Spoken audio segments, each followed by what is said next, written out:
আবু জাহেল আইসে কইতে কইতেছে ভাতিজা তুমি একদিন যা কইছো কইছে আজকে একতি গেছো কা কি কাকাজান কি হয়েছে কই তুমি তোমার আল্লাহ তোমার উপরে উঠে নিচে যেভাবে নেচে গেছো তোমার আর তোমার আল্লাহর তুমি এই যে বাইতুল মুকাদ্দাস মদিনা এই সব জায়গা ঘুরছো বলে একই রাত্রে এই ভাব কথা কও কে তুমি গেছো কোনোদিন না যাইয়ে যে জায়গা আছে না ওসব জায়গা আমি ঘুরিয়েছি এক এক জায়গা যাতে 7 দিন 10 দিন 15 দিন 20 দিন 1 মাস লাগে আর তুমি এক রাত্রে একটু টাইমের ভিতরে সব জায়গা ঘুরিয়েছো আর কবা না হুজুর কাছে আচ্ছা গেছি তা কব না কা আচ্ছা তো সব জায়গা বাদ দাও তুমি কদি বাইতুল মুকাদ্দাস তো গেছো ওর দরজা কয়টা জালনা কয়টা মুসকি মুসকি হেসে বলতেছেন চাচা জালনা দরজা কয়টা শুধু তাই করলি হবে না ওতে রড মট কয়টা আছে তাও কব কোন জালনায় কয়টা পাল্লায় কয়টা তক্তা আছে তাও কব কোন পাশে কয় ইটের গাঁথ দিয়েছে তা বলবো কব বাবা খালি খালি বোঝা বাড়াইও না তুমি জালনা দরজা গুলো কব একটা ক্ষতি পারবা না নে তুই ওটা কবা মনে হচ্ছে যে আমি যাবো না নে ও আমি যাইয়ে দেখবো তুমি কবা আর আমি লিখে রাখবো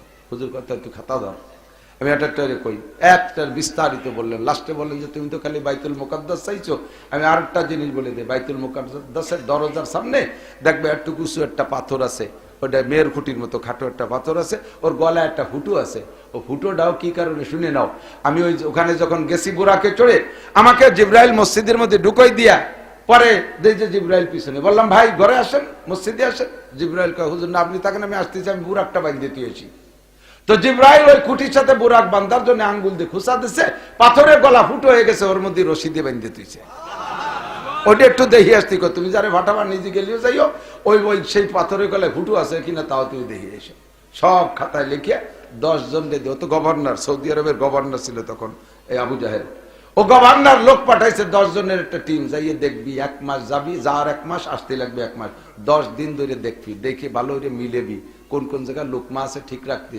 চিহ্ন দিয়ে রাখবি খালি মিথ্যে কথা একটা ভুল হলিয়া তোর নবুয়তে ছুটে দেবো 50 ওয়াক্ত নামাজ দেশে কয় ওয়াক্ত 50 ওয়াক্ত নামাজ দেশে 50 ওয়াক্ত নামাজ নিয়ে নবী পাক চলে আসছেন খুশিতে খুশিতে পঞ্চম আসমানে আসলে জিবরিল আলাইহিস মুসা আলাইহিস সালাম বলছেন বিমা জিতা ইয়া মুহাম্মদ মির রাব্বিক তোমার রবের কাছ থেকে কি নিয়ে আসছো নবী পাক জবাব দিলেন 50 সালাওয়াত 50 ওয়াক্ত নামাজ কোন নবীর উম্মতরে আল্লাহ এত নামাজ দেয় নাই আমার নবী আমার উম্মতরে 50 ওয়াক্ত দেশে হুজুর তো বেশি পেয়ে খুশি মুসা আলাইহিস সালাম কয় ভাই পাইছেন খুশি ঠিক আছে 50 ওয়াক্ত নামাজ 24 ঘন্টায় ভর্তি গেলি কয় মিনিট পর পর ওয়াক্ত হিসাব করছেন কয় হ্যাঁ তা তো 20 মিনিট পর পর একা করে তাহলে তো কোনো কাম কাজই করতে পারবে না উম্মত কি করবে তখন হুজুর খেয়াল করছে তাই তো ঠিকই তো কইছে তাহলে কি এরা যায় কয় যে নিচে গেলে আর উঠতে পারবে না উপরে থাকতে থাকতে একটু ফিরে যান পঞ্চম আসমানে আছেন ফিরে যান সুম্মার জি ওয়াস্তাকিল মির রাব্বিক আল্লাহর কাছে যেটু কমাই নিয়ে আসেন জাররাতু বি উম্মতি বি সালাসাতি আওকাত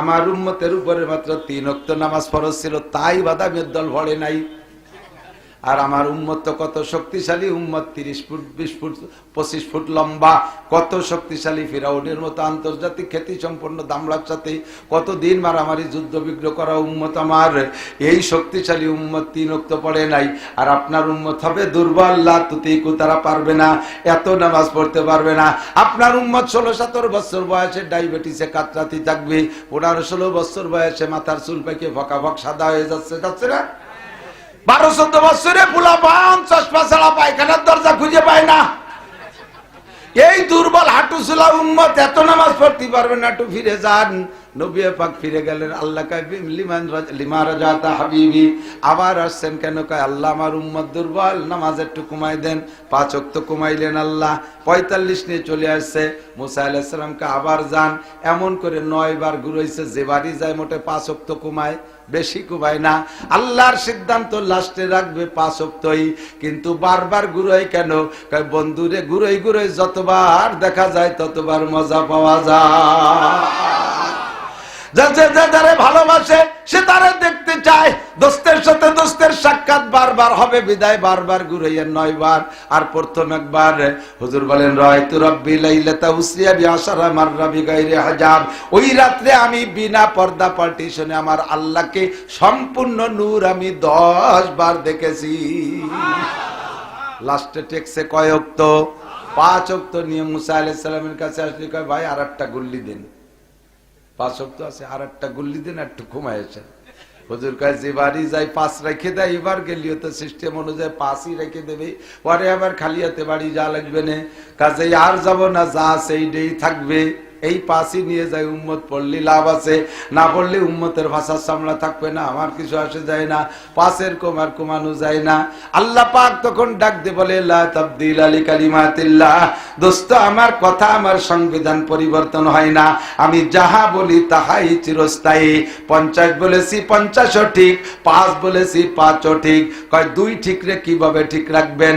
আল্লাহ কয় মান জা বিল হাসানা ফালাহু আশরু আমসালিহা, যে একটা নেক আমল করবে আপনার উম্মত, তাকে আমি 10 গুণ নেকি দান করব। নামাজ পড়বে 5 ওয়াক্ত, প্রত্যেক 1 ওয়াক্তের বিনিময়ে 10 ওয়াক্তের নেকি। কোন সুবহানাল্লাহ। মান জা বিল হাসানাতি ফালাহু আশরু আমসালিহা, যে একটা নেকের কাজ করবে তার 10 গুণ নেকি দেওয়া হবে। কাজেই 5 ওয়াক্ত পড়বে কিন্তু নেকি পাবে 50 ওয়াক্ত। বিস্তারিত ঘুরে গেলে জান্নাত সরাসরি ভিতরে ঢুকে দেখে আসছেন, জাহান্নামও দেখে আসছেন। আসার পরে এইবার মক্কায় এসে যখন এই জান্নাতের এই বিষয় 1 রাত, মাত্র 1 রাত, এটা রাত আবার গোড়াইতে না, রাত 12টার পরে যাই, অল্প একটু টাইম, দুনিয়ার কোনো কিছু পরিবর্তন হয় নাই। যে পানি হুজুর ঘরের থেকে বেরোয় গেছেন, ঘরের দরজার তালা কড়া নড়তেছিল, আইসেও দেখে যে সেই কড়া নড়তেছে। আল্লাহ তাআলা সব কিছুকে ব্রেক করে দিয়েছে, এর ভিতরে কোনো বাড়তি কমতি হবে না, যে যেখানে আছে সে সেখানে থাক। আমার দোস্তর এই লম্বা সফর সারতে যত বছর লাগে, সে বছরকে বছর কাটাবো, দুনিয়া কি হালাতে থাকবে, এই কাম আল্লাহ করতে পারে কি পারে না? ক্ষমতা কার? এটা একমাত্র কার? আর Donald Trump, Joe Biden, Netanyahu, কোন ট্যামটমে কাম হবে না। ঠিক কি ঠিক না? সর্বময় ক্ষমতার মালিক আমার হুজুর এই সব কিছু দেখে শুনে আইসা ফজরবাদ বয়ান দিয়েছে সাহাবায়ে কিরামদের কাছে, শুনে হতভম্ব, কি কয়, এতদিন যা কইছে তা তো মানতেই পারছি, যেভাবে মেনে নিয়েছি, এইটা কি কইল হুজুর? 7 আসমান পার হলেন, উড়লেন কিছু, বিমান নাই, রকেট নাই, কি শিখে গেলেন হুজুর, সবই বলছেন, তার ভিতরে সন্দেহ সন্দেহ ভাব। এক শ্রেণীর সাহাবারা চুপ করে শুনে মেনে নিয়েছে। হযরত ওমর তাও কেমন কেমন একটু নরম নরম ভাব, যাই হযরত আবু বকরকে বলতেছে, ভাই হুজুর তো একদিন যা বলছে কোনো ভাব খারাপ করিনি, আজকে যা কইছে, কি কইছে? কয় এই কইছে। কয় যদি হুজুর যাই তাকে তাহলে সত্যিই গেছে। এই খবর হুজুরি কানে আইছে যে, আর সব সাহাবায়ে কিরাম কেমন কেমন বাবা, আমার আবু বকর শুনিয়ে হুজুর যাহা বলেছে সত্য বলেছে, এর চেয়ে যদি বেশি বলে তা আমি মানতে রাজি। হুজুরকে হুজুরের জবানে আবু বকর সম্পর্কে বলে দিলেন, আমার আবু বকরের উপাধি হলো সিদ্দিক। সিদ্দিক মানে চরম সত্যবাদী, চরম সত্যবাদী, নবীর যে কথা শুনছে সে কথা মেনে নিয়েছে। আমাদের দেশে সিদ্দিকির অভাব নাই, মিনিটে 50টা মিথ্যে কথা কয়। এরকম আছে না সিদ্দিক? কোট মসজিদের প্রাক্তন ইমাম সাহেব বলতেন, নাম আতর আলী, গায়ে ভাটার গন্ধ। নাম আতর আলী, গায়ে ভাটার গন্ধ। এই আতর আলী হলি গ্রান হয় নাকি? গায়ে ভাটার গন্ধ। নাম সিদ্দিক, দুনিয়ার মিথ্যে কথা কয়। এরকম সিদ্দিক আবু বকর না। কিন্তু এই খবর যখন ছড়াই পড়ছে, মিস্টার আবু জাহেল, খেয়াল করেন, আবু জাহেল আইসে কইতেছে, ভাতিজা তুমি একদিন যা কইছো আজকে কোথি গেছো কা? কি কাকাজান কি হয়েছে? তুমি তোমার আল্লাহ তোমার উপরে উঠে নিচে যেভাবে নেচে গেছো, তোমার আর তোমার আল্লাহর, তুমি এই যে বাইতুল মুকাদ্দাস, মদিনা, এই সব জায়গা ঘুরছো বলে একই রাত্রে এই ভাব কথা কও কে?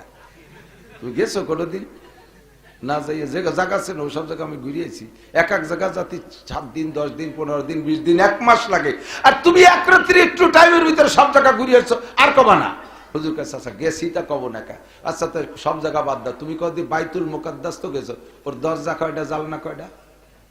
হুজুর কি বাইতুল মুকাদ্দাসে জালনা দরজা গুনতে গেছে নাকি? কতক্ষণ?